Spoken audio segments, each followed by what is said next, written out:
ನಮಸ್ತೆ ಸ್ನೇಹಿತರೆ, ಭಾಗವತ ಪುರಾಣಕ್ಕೆ ಸ್ವಾಗತ. ಕಿರಿಯವನಿಗೆ ಹಿರಣ್ಯಾಕ್ಷ ಮತ್ತು ಕಿರಿಯವನಿಗೆ ಹಿರಣ್ಯಕಶ್ಯಪ ಎಂಬ ಹೆಸರಿಟ್ಟರು ಕಶ್ಯಪ ದ್ವಿತೀಯರು. ಇವರಿಬ್ಬರೂ ಬೆಳೆದ ನಂತರ, ಪ್ರಭು, ನೀವು ಸೃಷ್ಟಿಸಿದ ಯಾವುದೇ ಜೀವಿಯ ಕೈಯಲ್ಲಿ ಯಾರಿಂದಲೂ ತಮಗೆ ಮರಣ ಸಂಭವಿಸಬಾರದೆಂದರು ಹಿರಣ್ಯಾಕ್ಷ.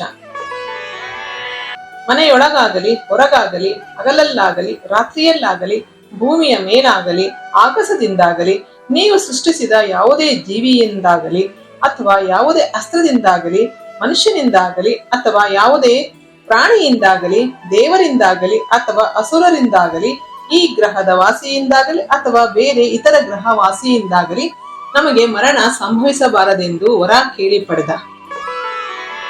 ಅದೂ ಸಾಲದೆಂಬಂತೆ ಶಿವನನ್ನು ಪ್ರಾರ್ಥಿಸಿ, ಪ್ರಭು, ಇಂದ್ರ, ಯಮ, ಕುಬೇರ, ಸೂರ್ಯ, ಅಗ್ನಿ, ವಾಯು, ಸೋಮ ಹಾಗೂ ವರುಣ ಇವರೆಲ್ಲರನ್ನೂ ಮೀರಿಸುವ ಶಕ್ತಿ ನನಗೆ ಬೇಕೆಂದು ವರ ಕೇಳಿ ಪಡೆದ ಹಿರಣ್ಯಾಕ್ಷ. ಅದರ ನಂತರ ಲೋಕಗಳೆಲ್ಲದರ ಮೇಲೂ ಯುದ್ಧ ಸಾರುತ್ತಾ ಎಲ್ಲರನ್ನೂ ಸೋಲಿಸುತ್ತಾ ತನ್ನ ವಶವಾಗಿಸಿಕೊಂಡ. ಇವನ ತಮ್ಮ ಹಿರಣ್ಯಕಶಿಪು ಅವನ ಅಣ್ಣನ ಬಲವನ್ನು ನೋಡಿ ಉಬ್ಬಿ ಹೋಗಿದ್ದ. ಅವನಿಗೆ ತೋಚಿದ ಎಲ್ಲ ವಿಕೃತ ಚೇಷ್ಟೆಗಳನ್ನು ಮಾಡುತ್ತಿದ್ದ. ಅದೇ ಕ್ರಮದಲ್ಲಿ ಒಂದು ಬಾರಿ ಸ್ವರ್ಗದ ಮೇಲೂ ದಾಳಿ ಮಾಡಿದ. ಅವರ ದಾಳಿಗೆ ಎದರಿದ ದೇವತೆಗಳು ಎಲ್ಲೆಂದರಲ್ಲಿ ಚೆಲ್ಲಾಪಿಲ್ಲಿಯಾದರು.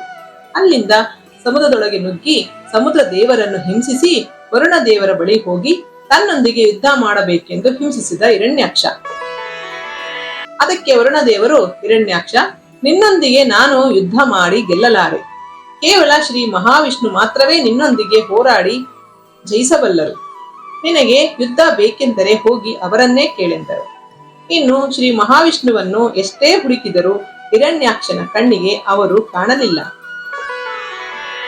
ಅದರಿಂದ ಅವನಿಗೆ ಕೋಪ ಹೆಚ್ಚಾಗಿ ಭೂಮಿಯನ್ನು ಸಮುದ್ರದೊಳಗಿರುವ ರಸಾತಳ ಲೋಕದೊಳಗೆ ಬಚ್ಚಿಟ್ಟು ನಾನಾ ರೀತಿಯಲ್ಲಿ ಹಿಂಸಿಸುತ್ತಾ ಭೂಮಿಯ ಮೇಲೆ ನೃತ್ಯ ಮಾಡಲು ಶುರು ಮಾಡಿದ ಹಿರಣ್ಯಾಕ್ಷ. ಇನ್ನು ಅವನ ಹಿಂಸೆ ತಡೆಯಲು ಯಾರಿಂದಲೂ ಸಾಧ್ಯವಾಗಲಿಲ್ಲ. ಹಿರಣ್ಯಾಕ್ಷನನ್ನು ಕೊಲ್ಲುವ ಸಮಯ ಹತ್ತಿರವಾಯಿತು. ಅದು ಸತ್ಯಯುಗದ ಪ್ರಾರಂಭದ ಸಮಯ. ಸೃಷ್ಟಿಯನ್ನು ಸೃಷ್ಟಿಸುತ್ತಿರುವ ಸಮಯದಲ್ಲಿ ಬ್ರಹ್ಮದೇವನು ತನ್ನ ಮಾನಸ ಪುತ್ರನಂತೆ ಸ್ವಯಂಭೂ ಮನುವನ್ನು ಸೃಷ್ಟಿಸಿದರು. ಅವನೊಂದಿಗೆ ಶತರೂಪ ಎಂಬ ಸ್ತ್ರೀಯನ್ನು ಸೃಷ್ಟಿಸಿದರು. ಸ್ವಯಂಭೂ ಮನು ಹಾಗೂ ಶತರೂಪ ವಿವಾಹವಾದರು. ಅವರೊಂದಿಗೆ ಬ್ರಹ್ಮದೇವನು, ನೀವಿಬ್ಬರೂ ಒಳ್ಳೆಯ ಸಂತಾನ ಪಡೆದು ಸೃಷ್ಟಿಯನ್ನು ವಿಸ್ತರಿಸುತ್ತಾ ಧರ್ಮ, ನ್ಯಾಯ, ನೀತಿಯಿಂದ ಈ ಭೂಲೋಕವನ್ನು ಪಾಲಿಸುತ್ತಾ ನಿರಂತರ ಯಜ್ಞ ಯಾಗಾದಿಗಳನ್ನು ಮಾಡುತ್ತಾ ಶ್ರೀಹರಿಯನ್ನು ಪ್ರಾರ್ಥಿಸಿ ಎಂದರು. ಮನು ಅದೇ ರೀತಿ ಭೂಮಿಯನ್ನು ಪಾಲಿಸಲು ಬಂದ. ಆದರೆ ಎಲ್ಲೇ ಹುಡುಕಿದರೂ ಭೂಮಿ ಮಾತ್ರ ಅವನ ಕಣ್ಣಿಗೆ ಕಾಣಿಸುತ್ತಿಲ್ಲ. ಎಲ್ಲೆಂದು ಅನ್ವೇಷಿಸಿದಾಗ ಭೂಮಿ ಸಮುದ್ರದ ಕೆಳಗಿರುವ ರಸಾತಳ ಲೋಕದಲ್ಲಿರುವುದು ತಿಳಿಯಿತು. ಅದರಿಂದ ಸ್ವಯಂಭೂಮನು ಹಿಂದಿರುಗಿ ಬಂದು ಅದೇ ವಿಷಯ ಬ್ರಹ್ಮದೇವರಿಗೆ ತಿಳಿಸಿದ.